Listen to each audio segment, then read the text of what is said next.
არასამთავრობო ორგანიზაცია ახალგაზრდული ინიციატივა მომავალი საქართველოსთვის წევრები ხელისუფლებას ბაზრის მონოპოლიზაციასა და ციტრუსის ფასების კონტროლში ადანაშაულებს.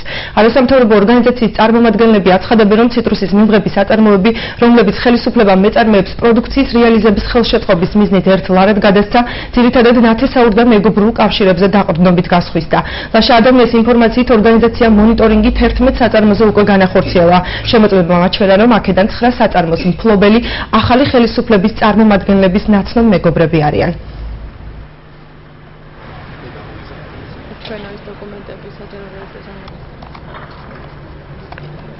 ჩვენ შევისწავლეთ ერთლავად გადაცემული გონების უკან მინდას და გვაქვს საბოლოო სურათი სახეზე, რომ ეს მთლიანად ეკუთვნის მთავრობის წარმომადგენლის დღევანდელი სახელმწიფო პარტიის წევრებს და მათ აქტივისტებს.